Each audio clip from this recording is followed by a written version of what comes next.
அன்பார்ந்த நேயர்களுக்கு வணக்கம். நான் உங்கள் மதுசூதனன் கலைச்செல்வன். தினமொரு கதை நிகழ்ச்சியில் இன்று உங்களை சந்திப்பதில் மகிழ்ச்சி கொள்கிறேன். இந்திய திருநாடு சுதந்திரம் அடைந்ததற்கு பிறகு இங்கே ஒவ்வொரு மாநிலத்தினுடைய தலைமை பொறுப்பையும் காங்கிரஸார் கட்சியினுள்ளே தலைமை பொறுப்பிற்கு அதற்கு பாங்காக இருந்தவர்கள் ஏற்றுக்கொண்டு ஒவ்வொரு மாகாணத்தையும் ஒவ்வொரு பகுதியையும் மிகச்சிறப்பாக ஆட்சி செய்து வந்தார்கள். ஒருங்கிணைந்த சென்னை மாகாணம் அதனுடைய ஒரு பகுதியாகத்தான் இன்றைய தென்னிந்தியாவின் பெரும்பான்மை பகுதிகள் நிலப்பரப்பு இருந்து வந்த காலம். அதிலே மொழி சார்ந்த மாநிலங்களாக பிரிக்கப்பட்ட பிறகு தமிழ்நாடு என்ற ஒரு தனித்துவம் வாய்ந்த கலாச்சார சிறப்பு கொண்ட இந்திய துணை கண்டத்தின் மிகவும் பாரம்பரியமான ஒரு பகுதி. அதிலே தலைமை பொறுப்பை காமராஜர் அவர்கள் ஏற்றுக்கொண்டு அவர்கள் வழியிலே இங்கே சுமார் 15 ஆண்டு காலம் நல்லாட்சி நடைபெற்றது. அப்படி நடந்த ஆட்சி காலத்தில்தான் தமிழகத்தில் பல்வேறு முன்னேற்றங்களும் நிகழ்ந்தன. மக்கள் வாழ்க்கை தரம் உயரவும் உணவு கட்டுப்பாடு முதலிய கடுமையான சூழ்நிலைகளில் கூட ஏழை எளிய மக்களுக்கு உணவு வசதி செய்து தரவும் என்று இப்படி பல முக்கிய அம்ச கோரிக்கைகளெல்லாம் இங்கே நிறைவேற்றப்பட்டு ஒரு நல்லாட்சி காலமாக அது நீடித்தது. அப்படி இருப்பதற்கு காரணம் திரு காமராஜர் அவர்கள் தலைமையின் கீழே இயங்கிய அமைச்சர்களும் சேர்த்துத்தான். அதிலேயும் கூட எளிமையின் சிகரமாக மிகவும் நேர்மையான ஒரு அரசியல்வாதிக்கு உதாரணமாக சொல்ல வேண்டுமென்றால் நம் மனதிலே நீங்காமல் இடம்பெற்றிருப்பவர்தான் திரு கக்கன் அவர்கள்.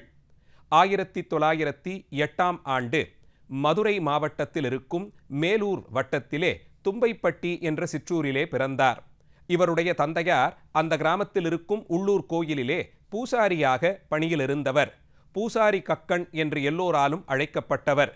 அந்த சிற்றூரிலேயே இவருடைய ஆரம்ப கல்வியை முடித்துக்கொண்டு மேலூரில் இருந்த மாணவர் விடுதியோடு கூடிய பள்ளியிலே பயின்று தன்னுடைய கல்வி படிப்பை நிறைவு செய்தார். சிறு வயது முதலே இந்திய சுதந்திர போராட்டத்தினுடைய வீரியத்தை உணர்ந்தவராய் அதிலே தன்னுடைய பங்களிப்பு இருக்க வேண்டும் என்ற ஆர்வத்தினாலே இந்திய சுதந்திர போராட்டத்திலே தான் நேரடியாகவே கலந்து கொண்டவர். காமராஜர் அவர்கள் கொண்டிருந்த கொள்கைகளாலும் அவருடைய நேர்மையான நெறிகளாலும் ஈர்க்கப்பட்டு காங்கிரஸிலே தன்னை இணைத்து கொண்டார். அப்போது இங்கே முன்னெடுக்கப்பட்ட பல்வேறு போராட்டங்களிலும் தான் அந்த பகுதியிலே இருந்து செயலாற்றக்கூடிய ஒரு வாய்ப்பும் இவருக்கு கிடைத்தது. அதன் மூலம் சுதந்திர பிரச்சாரத்தை இவருடைய இளமை பருவத்திலேயே இவர் செய்யத் தொடங்கி அதன் வழியே நாட்டின் பேரிலும் நாட்டின் கலாச்சார பாரம்பரிய பழமை சிறப்பினையும் உணர்ந்தவராய் அதற்காகத்தான் மக்கள் பணியிலே ஈடுபட வேண்டும் என்ற எண்ணத்தையும் சிறுவயது முதலே கொண்டவராய் வளர்ந்தார். நாட்டினுடைய நன்மை கருதியும் நாட்டு மக்களின் மேம்பாடு கருதியும் இவர் கொண்டிருந்த அந்த விருப்பமும் காங்கிரஸ் கட்சியிலே இருந்த தலைவர்களினுடைய கவனத்தை ஈர்த்தது. அதன் மூலம் படிப்படியாய் உயர்ந்து இந்திய நாடு சுதந்திரம் அடைந்த பிறகு இங்கே காங்கிரசினுடைய ஆட்சி பல்வேறு பகுதிகளிலும் நிலைபெற்றிருந்த காலத்தில் காமராஜர் அவர் தலைமையின் கீழே இவரும் செயல்படத் தொடங்கினார். 1952 முதல் 57 வரையிலும் நாடாளுமன்றத்தின் மக்களவை உறுப்பினராக தமிழகத்திலிருந்து தேர்ந்தெடுக்கப்பட்டு திறம்பட செயலாற்றினார். 1957 காங்கிரஸ் கட்சியினுடைய தலைமை பொறுப்பில் இருந்த காமராஜர் அவர்கள் தமிழக முதல்வராக பணியாற்ற வேண்டி அந்த பதவியிலிருந்து தான் ராஜினாமா செய்தபோது அந்த பதவி இவரை தேடி வந்தது. அதன் பிறகு காமராஜர் அவர்களுடைய தலைமையின் கீழே தமிழகத்தில் நடைபெற்ற நல்லாட்சியிலே இவர் பல்வேறு அமைச்சரவை பொறுப்புகளிலும் இருந்துள்ளார். அதிலே குறிப்பாக பொதுப்பணித்துறை அமைச்சராக இவர் இருந்த காலத்தில்தான் தமிழகத்தில் இன்று பல்வேறு பகுதிகளிலும் மழைநீர் சேகரிக்க பயன்படும் அணைகள் கட்டப்பட்டன. அதிலேயும் குறிப்பாக வைகை அணை, மேலூர் அணை, வீடூர் அணை போன்ற அணைக்கட்டுகள் இவர் பொதுப்பணித்துறை அமைச்சராக இருந்த காலத்தில்தான் கட்டப்பட்டன. ராமநாதபுரம், மதுரையினுடைய ஒரு சில பகுதிகள் இவைகளெல்லாம் அதிகம் மழையை மட்டுமே எதிர்பார்த்திருக்கக்கூடிய விளைச்சலுக்கான நிலங்கள். அங்கே இயற்கையாக ஓடக்கூடிய நதிகளினுடைய வரத்து மிகவும் குறைவானது. அதனால் கிடைக்கக்கூடிய குறைவான மழையையேனும் தேக்கி வைத்து அதை மக்கள் நல பயன்பாட்டிற்கு விவசாயத்திற்கு குறிப்பாக பயன்படுத்த வேண்டும் என்ற எண்ணத்திலே இவர் தன்னுடைய ஆட்சியின் கீழ் அங்கே அணைகளை கட்டுவதற்கு ஏற்பாடு செய்தார். இதையும் கடந்து இவர் வேளாண் துறை அமைச்சராகவும் சில காலம் இருந்தபோது அந்த வேளாண் துறையின் சார்பிலே மதராஸ் மாகாணத்தில் முதலில் ஏற்படுத்தப்பட்ட 2 வேளாண்மை பல்கலைக்கழகங்கள் இவருடைய ஆட்சி காலத்தில்தான் தொடங்கப்பட்டன. அமைச்சராக இருக்கும் காலத்திலே திறம்பட செயலாற்றுதல் என்பது அந்த காலத்திற்கான தேவைகளை மட்டும் பூர்த்தி செய்து விடுவதோடு நின்று விடாமல் அதை கடந்து வருங்காலத்திலேயும் மக்களுக்கு பயன்படக்கூடிய திட்டங்களை உருவாக்க வேண்டும். அதிலே மிக முக்கியமானதுதான் பல்வேறு துறை சார்ந்த கல்வி வழங்கக்கூடிய கல்வி சாலைகளையும் கலாசாலைகள், கல்லூரி, பல்கலைக்கழகங்களை தோற்றுவிப்பது. அதிலும் வேளாண்மை துறை என்பது அறிவியலோடு சேர்ந்து வளரத் தொடங்கியிருந்த காலம்தான் 20ஆம் நூற்றாண்டு. அப்படிப்பட்ட துறையை ஆராய்ச்சி கண்ணோட்டத்தோடு அணுக வேண்டியதின் முக்கியத்துவத்தை அறிந்து கொண்டுதான் இவர் பல்கலைக்கழகங்களை வேளாண் துறைக்கென்றே தொடங்கினார். அதிலே பல்வேறு ஆராய்ச்சி கூடங்களும் கட்டப்பட்டு சிறுக சிறுக அது இன்றைய காலகட்டத்தில் மிக முக்கியமான கல்வி சாலைகளாக உருப்பெற்றிருக்கின்றன. இதேபோலே இவர் ஆதிதிராவிட நலத்துறை அமைச்சராகவும் நியமிக்கப்பட்டிருந்தார். அந்த காலகட்டத்தில் அண்ணல் காந்தியடிகளின் வழியிலே தாழ்த்தப்பட்டவர்கள், ஒடுக்கப்பட்டவர்களாக அறியப்பட்ட அந்த சமூகத்தைச் சேர்ந்த மக்களினுடைய நலனுக்கு முக்கியத்துவம் கொடுத்து அரிஜன சேவா சங்கம் என்ற ஒன்று இங்கே இயங்கி வந்தது. தமிழகத்தில் மட்டுமல்லாது இந்தியாவின் பல மாநிலங்களிலும் இயங்கி வந்த அந்த சபையினுடைய செயல்பாடுகள் ஒடுக்கப்பட்ட மக்களின் நன்மையை முதன்மைப்படுத்தியே இருந்தது. அதிலும் குறிப்பாக இவருடைய இளமை பருவத்திலேயே 1939-40 அந்த ஆண்டுகளிலே ராஜாஜி அவர்கள் தலைமையிலே இங்கே இருக்கக்கூடிய கோயில்களுக்குள்ளே, ஆலயங்களுக்குள்ளே நுழைந்து வழிபாடு செய்யும் உரிமை எல்லோருக்கும் வழங்கப்பட வேண்டும் என்ற ஒரு கொள்கை கொண்டு வரப்பட்டு அது பல்வேறு போராட்டங்களுக்கு பிறகு சட்டமாகவும் இயற்றப்பட்டு அது எல்லா கோயில்களிலும் நடைமுறைப்படுத்த வேண்டிய அவசியமும் ஓதப்பட்டது. அதன் வழியே இவரும் இவருடைய தலைமையிலே உள்ளூர் கோயில்களுக்குள் எல்லோரும் சென்று வழிபாடு ஆற்றுவதற்கான அந்த இயக்கத்திலே தன்னை இணைத்து கொண்டார். அதன் வழியே ஆதிதிராவிடர் மற்றும் பிற்படுத்தப்பட்டவர்களுடைய நலனுக்காக இவர் தொடங்கி வைத்த திட்டங்கள் ஏராளம். 20ஆம் நூற்றாண்டின் ஆரம்பத்திலிருந்து அண்ணல் காந்தியடிகள் சுதந்திர போராட்டத்திற்கு தலைமையேற்றுக்கொண்டு சிறுக சிறுக தான் மக்களிடையே ஒரு பெருந்தலைவராக வளர்ந்து வரும் காலத்திலே அவர் விடாது கடைபிடித்திருந்த ஒரு முக்கிய கொள்கை பிற்படுத்தப்பட்ட மற்றும் ஒடுக்கப்பட்ட மக்களை சமூகத்தின் முதன்மைப்படுத்தி அவர்களை பெருவாரி சமூகத்தோடு இணைந்தே செயல்படுத்தும்படியாய் அழைப்பு விடுத்ததுதான்.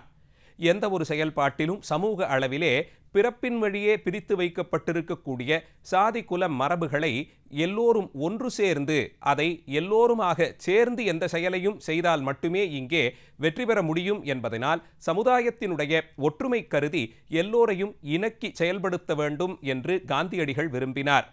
அது இந்திய நாட்டிலே பல தலைவர்களுக்குள்ளேயும் அது ஒருவித பாதிப்பை ஏற்படுத்தியது. அதனுடைய முக்கியத்துவத்தை அவர்களும் அறிந்து கொண்டு அதையே செயல்படுத்த தொடங்கினார்கள். அதனால் அந்த கொள்கைகளிலே ஈடுபாடு கொண்டிருந்த இவரை அது குறித்த அமைச்சரவைக்கு தலைவராக்கி அதன் மூலமாக ஒடுக்கப்பட்ட மற்றும் சமுதாயத்தில் பிற்படுத்தப்பட்ட மக்களுக்கான பல நல்ல திட்டங்கள் இங்கே அறிமுகப்படுத்தப்பட்டது. இவருடைய ஆட்சி காலத்தில்தான் இங்கே இந்த துறைகளெல்லாம் தனிச்சிறப்பு பெற்றும் விளங்கின. நிறைய நூல்கள் வாசிக்கும் வழக்கமுடையவராக கருதப்படும் திரு கக்கன் அவர்களோடு நெருங்கி பழகியவர்கள் அவரை குறித்து பல சுவாரஸ்யமான தகவல்களை பகிர்ந்து கொள்கிறார்கள். அவர் நல்ல நகைச்சுவை உணர்வோடு கூடியவராக அறியப்படுகிறார். அவ்வப்போது நடந்து கொண்டிருக்கக்கூடிய சூழ்நிலைகளை உள்வாங்கிக் கொண்டு அதற்கு தகுதியாக அந்த இடத்திலே பேசும் துணிவு உடையவராகவும் அறியப்படுகிறார். நேர்மை ஒன்றுதான் மனிதனை பொது வாழ்க்கையிலே வெற்றியடையச் செய்யும் என்பதில் இவர் நல்ல பிடிப்போடு இருந்திருக்கிறார் என்பதும் இவர் சார்ந்த வரலாற்று குறிப்புகளிலிருந்து கிடைக்கப் பெறுகிறது. எந்த ஒரு இடத்திலும் துணிந்து செயல்படுதல், அச்சமில்லாது செயல்படுதல் ஆகியவை நமக்கு நல்ல பெயரை பெற்றுத்தரும். ஆனால் உண்மையோடு இருக்கும் ஒருவனுக்குத்தான் எந்த நிலையிலும் துணிவோடு இருக்கதற்கு தைரியம் பிறக்கும். பொய் சொல்லிவிட்டால் ஒரு இடத்தில் அதன் பிறகு அந்த இடத்திலே நாம் துணிவோடு செயல்படுதல் என்பது இயலாத காரியம் ஆகிவிடும். நாம் நல்ல ஒழுக்கத்தோடு கூடியவர்களாக இருந்தால் மட்டுமே தலைமை பண்பிற்கு வர முடியும் என்பதை அந்த காலத்து தலைவர்கள் தங்களுக்கான முழுமுதற் கொள்கையாக கொண்டிருந்தார்கள். ஒழுக்க சீலர்களாக வாழ்ந்த இவர்கள் தலைமையில்தான் தமிழகத்தில் பல்வேறு நல்ல திட்டங்களும் அறிமுகப்படுத்தப்பட்டு மக்கள் நலன் முதன்மைப்படுத்தப்பட்டு அது குறித்து யோசனைகளும் அரசியல் தீர்மானங்களும் நிறைவேற்றப்பட்டு அவை சட்டங்களாக்கி வழங்கப்பட்டன.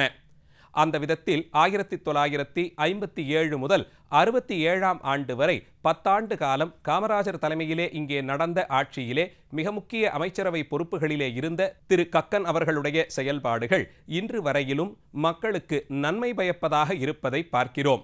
1967ற்கு பிறகு சிறுக சிறுக அரசியலிலிருந்து ஓய்வு பெற்றார்.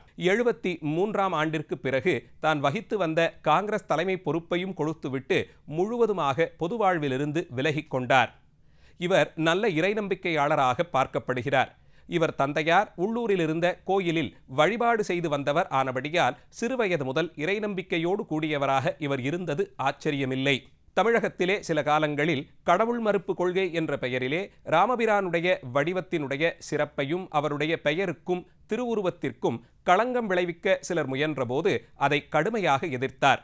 அதற்கு காரணம், எந்த காந்தியடிகளினுடைய தலைமையிலே இங்கே சுதந்திர வேள்வி இத்தனை தூரம் சீரும் சிறப்புமாய் நடந்து அறப்போராட்டத்தின் வழியே மக்கள் நலனை மட்டும் கருத்தில் கொண்டு இங்கே சுதந்திரத்தை அவர் பெற்றுக் கொடுத்தாரோ அந்த காந்தியடிகள் ஆதர்ச புருஷனாக கருதியவர் ராமபிரான். இந்திய கலாச்சாரம் பாரம்பரியம் இதனுடைய ஒருமைப்படுத்தப்பட்ட சின்னமாக அது அத்தனையினுடைய தேக்கிய வடிவமாக பார்க்கப்படும் ராமபிரானை இழிவுபடுத்துவது கண்டனத்திற்குரியது என்று மிகவும் அழுத்தமாக தம்முடைய எதிர்ப்பை பதிவு செய்த தலைவர்களில் திரு கக்கன் அவர்கள் மிக முக்கிய தலைவராக பார்க்கப்படுகிறார். வாழ்ந்த ஒரு பிறவியிலே மக்கள் நலனை முதன்மைப்படுத்தி மிகவும் எளிமையான நேர்மையான ஒரு வாழ்க்கையை வாழ்ந்து அதன் மூலம் மக்கள் சேவையை இறைவனுக்கான தொண்டாக பார்த்து வாழ்ந்துயர்ந்த மனிதர் திரு கக்கன் அவர்கள். 1980களுக்கு பிறகு வயது மூப்பால் நோய்வாய்ப்பட்டு 1981ஆம் ஆண்டு டிசம்பர் மாதம் 23ஆம் தேதி புகழுடம்பு எய்தினார். வாழ்ந்த வாழ்க்கை பொருளுள்ள ஒரு வாழ்க்கையாக வாழ்ந்து வான்வாழும் தெய்வத்துள் வைத்து வணங்கப்படும் நிலைக்கு உயர்ந்தார்.